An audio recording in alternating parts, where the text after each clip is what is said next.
Bonjour à tous et bienvenue dans le podcast Histoire de Dubaï. En cette période de confinement liée au Covid-19, j'ai eu envie de bouleverser les programmes en créant des courtes capsules dont l'objectif est de vous montrer comment les expatriés vivent cette période si particulière. Je vous souhaite à tous énormément de courage et si ce podcast vous fait rien qu'un petit peu de bien, n'hésitez pas à le noter, mettre un commentaire et à me suivre sur mon compte Instagram Lo From Paris. Je serai toujours ravie d'échanger avec vous. Aujourd'hui, je suis avec Insaf Benis, maman, digital manager et expatriée à Dubaï depuis 2 ans. Bonjour Insaf, comment vis-tu ces mesures de confinement ? Je vis les mesures de confinement à Dubaï plutôt bien. C'est-à-dire que moi, je m'auto-confine là depuis bientôt 3 semaines. J'ai commencé à m'auto-confiner puisqu'il y a eu un cas dans le bureau de mon mari. Du coup, nous avons décidé de nous auto-confiner. Quelques jours plus tard, mon travail m'a également annoncé que je devais travailler depuis la maison, donc ça tombait très bien. Nous vivons ces mesures plutôt bien. Au départ, il nous a fallu une bonne semaine d'adaptation pour trouver le bon rythme, puisque nous travaillons tous les deux et nous avons un enfant. Nous avons une nanny qui nous aide, qui vit chez nous. Donc ça nous aide beaucoup la journée pour pouvoir travailler. Et même avec cette aide, il a fallu nous organiser parce qu'on voulait quand même donner le temps nécessaire à Hadi et par ailleurs être performant au travail. Du coup, l'astuce qu'on a trouvée, c'est qu'on a géré nos réunions de façon à ce que chacun ait ses réunions condensées dans une partie de la journée. Donc mon mari, c'est plutôt le matin et moi, c'est plutôt l'après-midi. De cette façon, on peut alterner la garde de Hadi.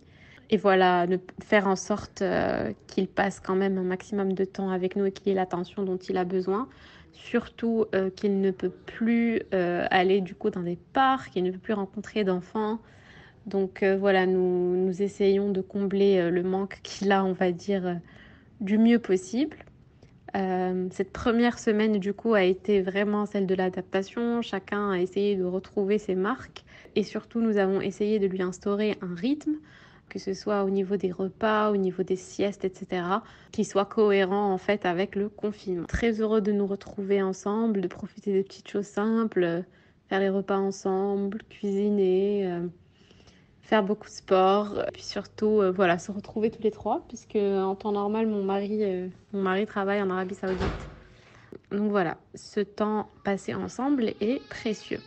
Quelles sont tes initiatives pro et perso pour faire de cette période une source de renouveau plutôt que de peur et d'anxiété ? Première astuce pour faire de ce confinement un moment positif et de conserver mon rythme.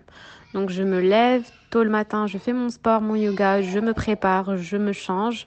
Donc vraiment, je garde mon rythme comme si j'allais au boulot, mais je remplace... Enfin voilà, on ne sort pas, mais on s'apprête, on se fait joli et on préserve sa routine.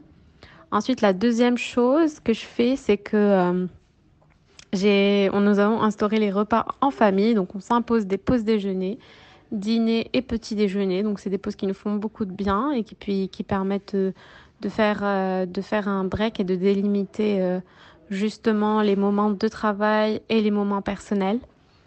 Puis la troisième astuce que j'aurais, c'est de prendre un peu de recul et de voir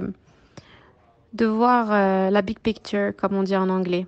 Voilà, cette crise arrive pour moi parce que la planète n'est plus capable de supporter notre mode de vie. Donc c'est l'heure de la remise en question, que ce soit au niveau personnel, mais aussi au niveau collectif. Pour ma part, c'est une remise en question que j'avais déjà commencée.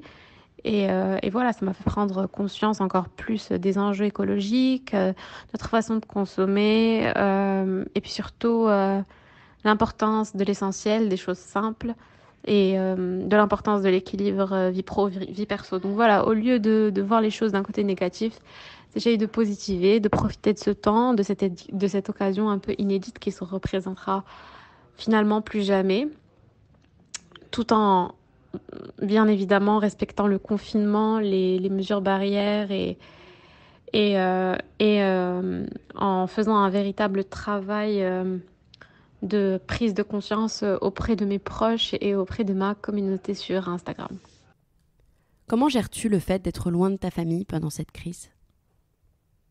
Le fait d'être loin de ma famille et surtout de mes parents est certainement la chose la plus difficile pendant ce confinement, surtout que les frontières sont complètement fermées et que le Maroc adopte une politique très stricte par rapport à cela. Donc effectivement, c'est une source de peur. Mais d'un autre côté, voilà, ils sont très bien confinés, ils ont compris le message, donc j'espère réellement qu'ils seront sains et saufs. Et en fait, j'essaye juste de ne pas penser à l'après, parce que s'il y a aussi une leçon que cette crise nous donne, c'est que c'est l'importance du moment présent. Donc voilà, on vit au jour le jour, on prend nos précautions et on espère que ça ne touchera pas nos familles et que si jamais ça les touche ou ça nous touche, qu'on s'en sorte indemne. Voilà. Merci beaucoup Insaf et à bientôt en vrai.